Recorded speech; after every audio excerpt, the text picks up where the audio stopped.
kalau Kiai Jawa maknani itu ngoreksi diri sendiri. Jadi menghitung diri sendiri. Ini pas bidang yang saya tekuni tadi karena Habib Ahmad yang minta kemarin sama ibu siapa dari Indonesian Power itu. Ibu Lia, saya turutin sekaligus saya sambil belajar terus tentang muhasabah. Dalam konteks Indonesia, muhasabah itu sudah jadi perilaku ya. Karena dulu orang tua saya, guru-guru saya kalau ngandani itu, bayangkan kalau kamu jadi dia. Jadi misalnya kita mentang-mentang atasan, otoriter sama bawahan, bayangkan kalau kamu jadi yang bawahan itu kayak apa? Laukun tamakanah, kalau orang Arab bilang, bayangkan kalau kamu di posisi dia. Makanya guyonannya orang-orang Indonesia itu kan orang ngaramkan judi gitu, bareng dikasih tahu. Tapi yang menang anak jenengan, alhamdulillah. Ternyata ngaramkan itu karena ada anaknya. Kalau anaknya yang menang ya seneng. Meskipun itu guyonan, tapi saya punya padanan itu dalam kitab Hikam. Nabi Ibrahim itu Khalilur Rahman, tentu bencinya minta ampun sama yang namanya maksiat. Suatu saat beliau diterbangkan di alam malakut. Itu kalau di Hikam saya halaman 15 juga. Saya masih ingat betul. Mungkin kalau Anda beda halaman karena beda cetakan. Atau nggak punya kitabnya. Atau punya tapi tidak bisa baca. Nah itu jadi berbagai kemungkinan. Atau punya tidak bisa baca tapi dianggap jimat. Atau juga pencitraan. Banyak itu kaji-kaji tidak bisa baca kitab tapi di ruang tamunya kitabnya besar-besar. Pencitraan itu, tapi ya bagus lah, nggak apa-apa untuk syiar. Setelah diterbangkan di alam malakut, diperlihatkan sama Allah, ada orang pezina, ada orang syaribul khomri, ada orang mabuk, ada orang macam-macam. Allah tanya sama Nabi Ibrahim, bagaimana pendapat kamu Ibrahim tentang mereka yang maksiat? Kata Nabi Ibrahim, ya Allah habisi saja mereka hidup di bumi engkau, makan rezeki engkau, kemudian mereka tidak taat sama engkau. Singkat cerita di fase itu, saya ulang lagi di fase itu, Allah nurutin. Sampai sekian peristiwa, mungkin 3 atau 4. Sudah, setelah sekian tahun Nabi Ibrahim lupa peristiwa itu, kemudian beliau diminta menyembelih anaknya. Ini versi kitab Hikam. Memang versinya banyak tentang kenapa Nabi Ibrahim disuruh menyembelih anaknya. Ketika mau menyembelih anaknya, Nabi Ibrahim ragu. Huwa samratu fuadi. Anak saya ini buah hati saya, kenapa engkau suruh menyembelih? Terus kata Allah, apa kamu tidak ingat ketika kamu saya angkat di alam malakut, kemudian kamu usul bunuh-bunuh, saya ada mempertimbangkan usul Anda, tapi kenapa sekarang saya merintahkan kamu mikir gitu? Terus, ya karena ini anak saya ya Allah. Terus kata Allah, rumang samu bukan mata ini gak gawean kau sing gawe kowe enak wae usul mata ini. Saya yang bikin, kemudian Anda enak aja usul membunuh. Semenjak itu Nabi Ibrahim itu di eranya itu asfaqun nas, orang paling sayang sama manusia. Karena kadang kita keras itu ya kebetulan itu udah anak kita, ada keluarga kita. Cara orang Jawa itu kan gitu ya, kalau ada perempuan terus macak yang macam-macam pakai sepeda motor cowok terus wah itu luput suwo, muga-muga gini, tapi setelah dikasih tahu, niku ponakane jenengan, muga-muga selamat. Jadi jangan kemarin ahli ma'asi itu kebetulan itu tidak keluarga kita. Kalau keluarga kita yang pernah salah pada kita, semangat kita mintakan maaf. Jangan-jangan kita didikte hukum sosial gitu. Jadi orang yang salah, kebetulan itu orang yang menservis kita. Atau keluarga kita, atau orang dekat kita. Jangan-jangan semangat kita mintakan ampun. Jadi kalau sama orang lain, kebetulan musuh kita semangatnya minta itu kena adab. Nah ini yang nggak boleh dalam Islam. Islam mengajarkan niru Rasulullah SAW, Nabi itu rahmatal lil alamin. Bahkan kemarin saya ngaji virtual sama beberapa habaib, ada Habib Ali Al-Jufri dari Mesir, ada Habib Alwi dari Kuitang, ada Habib Nabil Al-Musawa. Dari sekian habaib itu saya masih ingat diantaranya yang didawuhkan rahmatan lil alamin itu ketika Nabi azahu kaumuh, disakiti oleh kaumnya, dan itu mereka masih kafir semua. Itu mereka dapat doanya Nabi, Allah mahdi qaumi fa innahum la ya'lamun. Kayak apa baiknya Nabi, orang yang menyakiti, yang melukai, ya, tapi Nabi masih berdoa, Allah mahdi qaumi fa innahum la ya'lamun. Sayyidina Umar dapat doanya Nabi itu ya khina kana kafiran, ketika masih kafir didoakan. Allahumma aisyal Islam bi Umar. Itu ketika masih kafir. Itu pelajaran bagi kita bahwa yang sedang tidak cocok pun itu berdapat doa kita. Ya doa supaya kondisi kita baik, hari tambah baik. Karena agama ini saya berkali-kali bilang limangka yarjuwa wal yaumal akhir. Agama ini diperuntukkan bagi yang selalu punya harapan pada Allah Subhanahu wa taala. Saya cerita muhasabah ini tentang hubungan kita dengan Allah. Di Indonesia itu banyak orang fasik, banyak orang nakal. Ya di mana-mana orang nakal itu ya mayoritas, wa aksaruhum fasikun. Ini berkahnya harapan. Mungkin saya kira nakal sok benda, mungkin saya kira sholat sok ben sholat, mungkin sekarang belum sakho, belum dermawan, suatu saat dermawan. Barokahnya itu kefasikan ini dianggap sementara, sedang fasik, sedang tidak benar. Karena kiai-kiai kita, para guru-guru kita, para habaib utamanya itu mesti bilang semoga husnul khotimah. Nah barokahnya doa itu semoga husnul khotimah itu menjadikan satu pola sosial. Yang sedang fasik ini masih diharapkan jadi lebih baik, jadi lebih.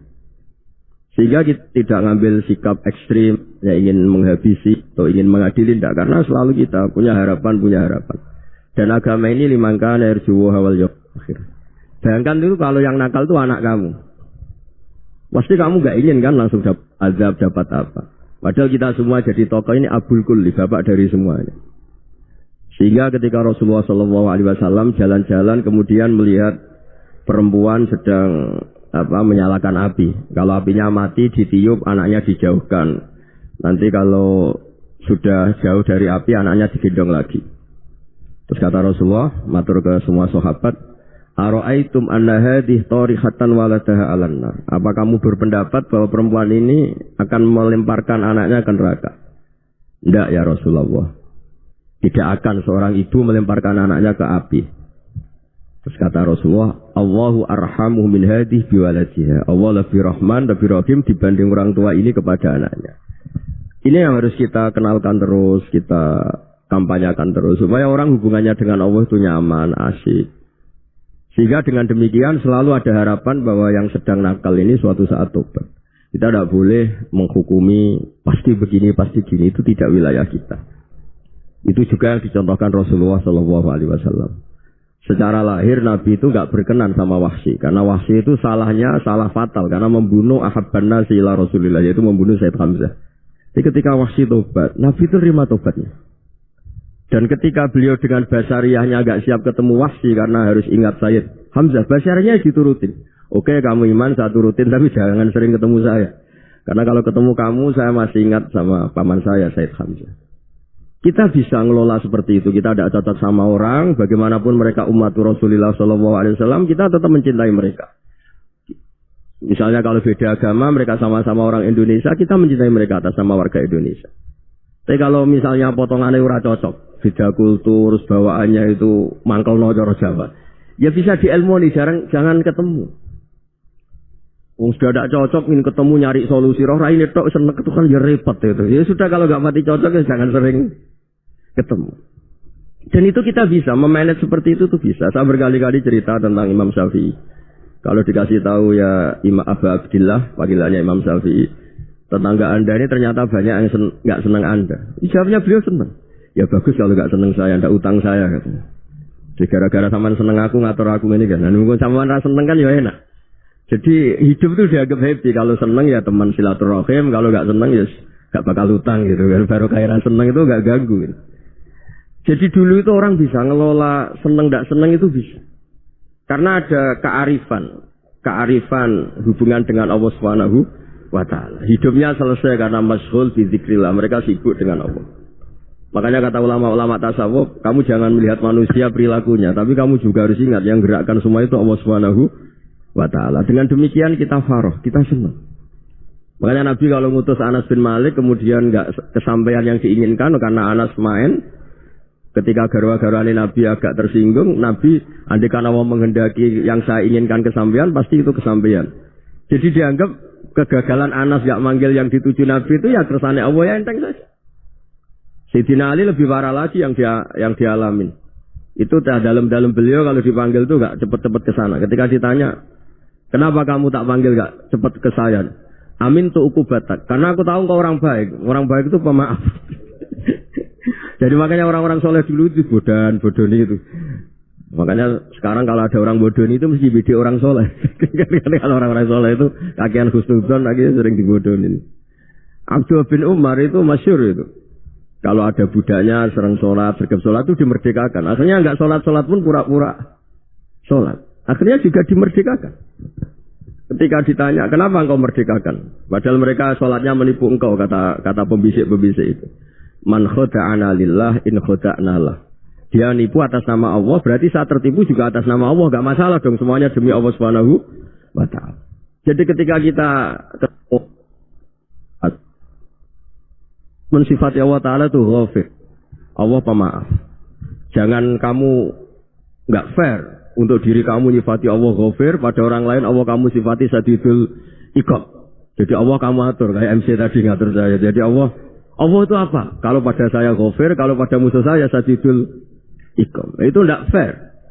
Kalau Anda punya harapan kepada Allah karena Allah Rahman Rahim, Allah Ghafir, sebenarnya Allah pada musuh kita ya bisa saja Allah Ghafir, bisa saja Allah Rahman Rahim. Sehingga kita melihat orang lain yang kita tidak cocok itu ya enteng saja.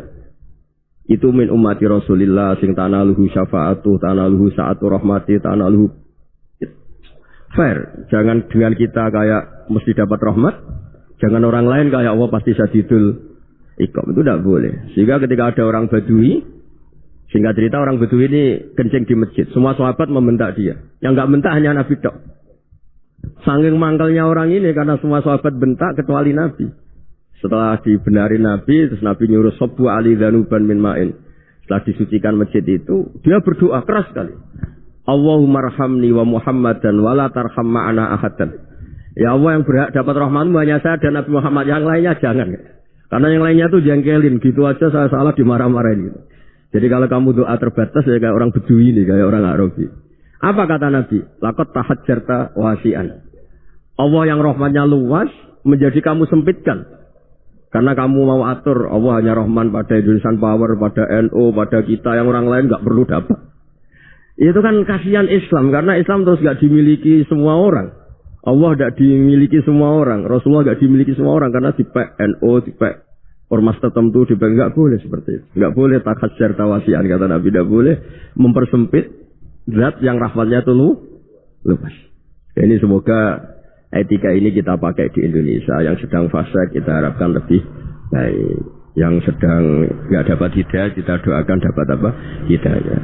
Masyhur kan, makanya tadi saya mohon sama Habib Ali supaya Habib Ahmad supaya tetap mahalul qiyam, tabaruk sama Habib Ali. Di antara doa-doa di Simtuduror masyhur itu antuqa bilal mudhniba minnah bil ghufran wal musi'a bil ihsan. Jadi harapannya para habaib, para orang-orang baik dulu ya, semoga yang dosa itu dimaafkan, yang sedang salah dibuka, bikin lebih baik. Nabi itu tugasnya juga gitu. Wastaghfir li dzambika walil mu'minina wal mu'minat. Nabi itu tugasnya juga memintakan ampun yang sedang salah.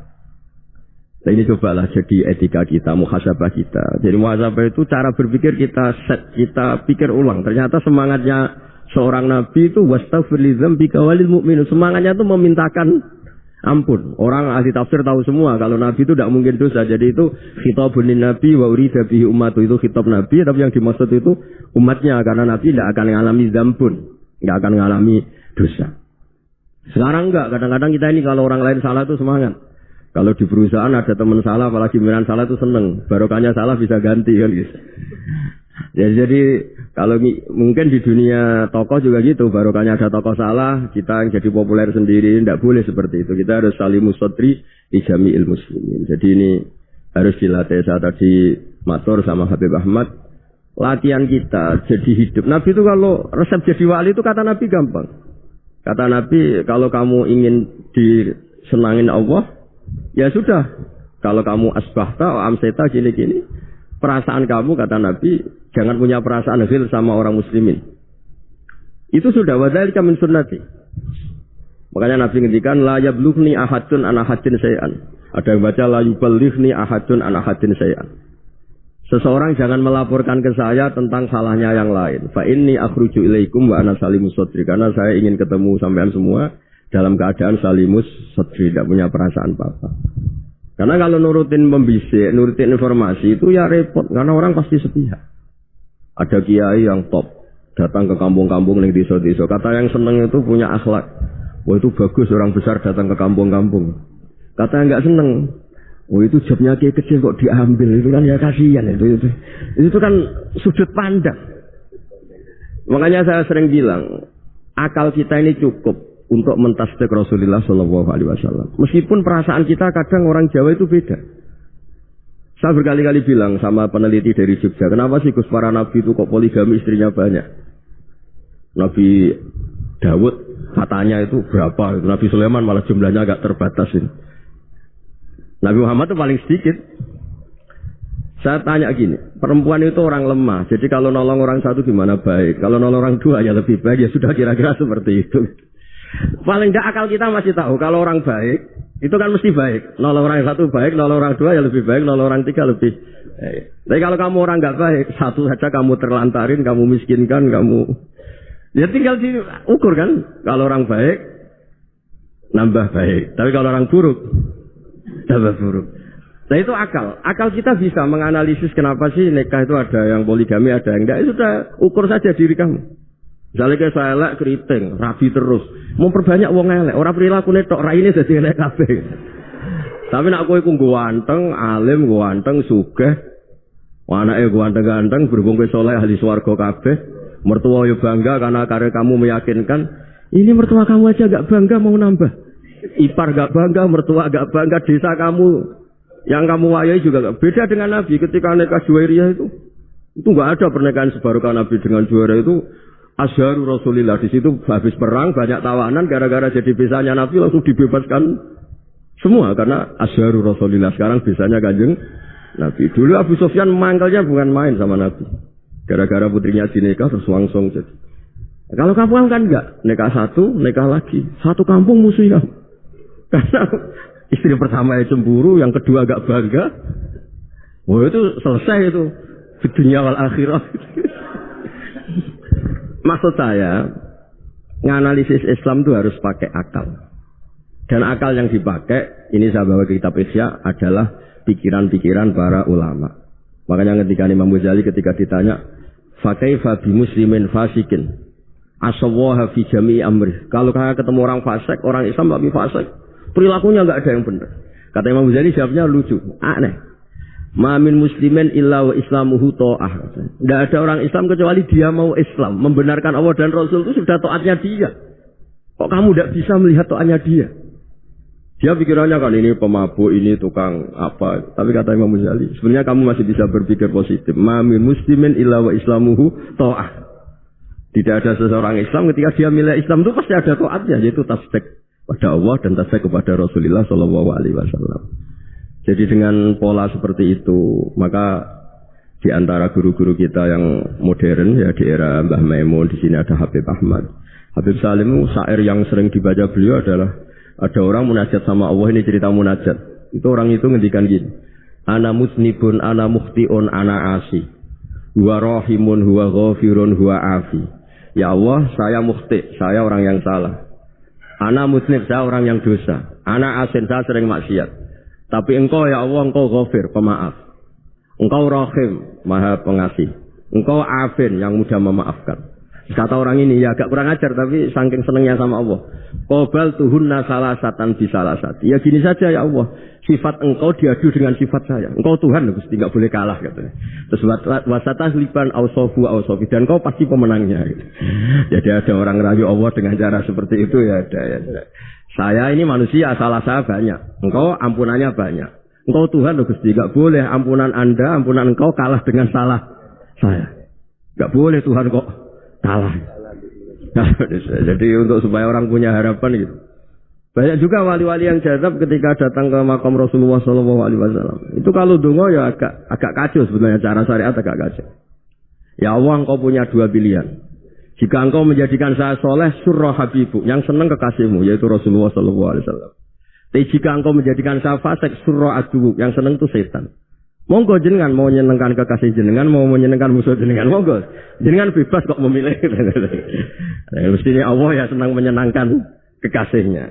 Jadi ya, intinya Allah dipaksa untuk menjadikan dia orang soleh gitu. Jadi ya, kemarin itu Pak Bu siapa? Yang kesini itu, yang sama jenengan itu. kuliah ke sini itu sama Habib Ahmad. Saya pertama nggak mau, lama-lama Habib Ahmad. Ini gimana? Terus orang taunya saya dekat jenengan, kalau nggak kasih saya waduh. Ini kayak doanya wali yang tadi. Nggak punya pilihan, nggak ada pilihan. Jadi saya mohon muhasabah itu dimulai cara berpikir. Makanya di sini sebetulnya tag ini supaya dapat barokahnya Ihya. Ini kitab yang disenangi para habaib, para ulama. Sebetulnya tag di muhasabah itu redaksinya gini ya, yang lengkap.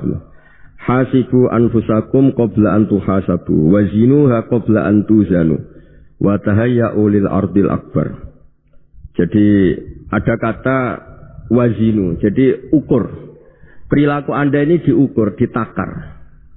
Misalnya kita sebagai suami kan ya punya hal-hal yang kita tidak ideal. Corong Jawa mesti pesek. Cara rezeki ya pas-pasan.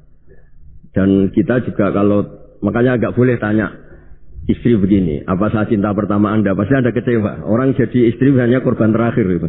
Sudah. Karena orang kalau ngelamar kemana-mana gak jadian, jadi istri itu pasti korban terakhir. Gitu. Jarang istri pilihan pertama, jarang. Ayo semua yang nikah. Rata-rata itu pilihan Anda pertama Pak, dari sekian ditolak di mana-mana terus. Ya perempuan terakhir. Kamu juga korban terakhir. Itu wali-wali dulu kalau ngandani kita itu sederhana. Antal ini masyhur diceritakan Habib Zain bin Sumit dalam kitab Al-Manhajus Sawi. Anta lam tajid min nafsika kullama turid. Fa kaifa turidu min ghairika kullama turid. Kamu yang ingin ideal saja, kamu tidak menemukan pada diri kamu untuk menjadi ideal. Kamu kan ingin ganteng, ingin punya uang banyak, ingin perilaku Anda sempurna. Anda saja yang punya keinginan tidak bisa mewujudkan keinginan Anda sendiri.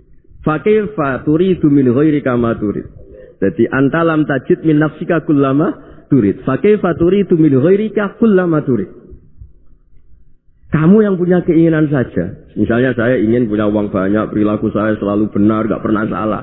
Loh, saya yang ingin saja dengan diri saya, gak bisa untuk benar terus. Kok kamu berharap orang lain selalu benar? Jadi anta lam tajid ya sama. Kalau kamu menuntut istri kamu itu ramah, neriman, apa kamu neriman sama wajah istri Anda gitu? Engko ya pola ning dindi jajaki sana jajaki. Kamu sendiri ndak kona apa. Jadi itu nasihat yang luar biasa. Anta lam tajid min nafsika kullama turid, fa kaifa turidu min ghairika kullama turid. Kamu mau menghormati semua orang, enggak mau kan? Kemudian Anda berharap semua orang menghormati kamu. Kamu tidak ingin kan orang lain semua menghujat kamu. Sementara kamu enak aja menghujat orang lain. Makanya Rasulullah SAW luar biasa ketika bikin kaidah sosial. Apa la yu'minu ahadukum hatta yuhibba li akhihi ma yuhibbu li nafsihi. Jadi kalau ukuran iman itu sederhana. Kalau sesuatu itu baik, nyaman bagi Anda ya bayangkan itu pada teman Anda. Misalnya Anda bangun tidur sudah acak-acakan, enggak punya uang, utang jatuh tempo, kan enggak ingin ketemu orang. Ya kamu jangan bertamu ke jenis ini karena dengan kamu yang alami juga gak siap ketemu orang. Makanya ada Habib Alim itu dilapuri sama seseorang. Beb, dulu teman saya itu ketika saya kaya itu sering main ke saya. Setelah saya miskin, mereka tidak main ke saya. Kata Habib itu bagus, sunau begitu itu bagus. Coba kalau kamu dulu kaya, teman kamu main kan kamu gaya. Di rumah ada makanan, bisa hormat kamu. Setelah kamu miskin jadi buruh manol di pasar atau buruh bikin botol, teman kamu datang, malu enggak kamu? Mendingan gak datang gitu. Akhirnya baru, oh ya alhamdulillah kalau gitu. Iya kan dulu teman kita datang, kita ada Alphard, istri cantik, rumah bagus. Lah kita miskin, buruhnya orang pasti bentak-bentak, teman kamu udah datang. Milih datang kamu enggak kalau setelah kamu jatuh? Enggak kan? Jadi barokahnya ilmu itu terus. Ya tapi kadang-kadang orang tuh, wah setelah saya miskin teman-teman enggak kasih ke sini. Ya kalau kamu sudah jatuh teman-teman kamu situ jadi tontonan. Ya mulai sekarang cara berpikir itu dirubah. Dulu yang namanya kiai itu kalau diundang orang itu ya agak-agak senang. Semenjak saya itu agak rubah. Ngundang kiai, ngatur kiai itu tak haram-haramkan ya ada lumayan lah sekarang itu sudah mulai agak beretika. Dulu itu ngundang tuh tanggalnya ditentukan, jamnya ditentukan. Enggak mikir apa kiai saat itu nganggur, enggak. Punya wadifah, enggak. Dia milih tanggal yang dia nganggur, enggak mikir masa itu kiainya nganggur apa, enggak. Ya saya hanya cerita aja, kamu tersinggung ya monggo, boten ya monggo itu kan.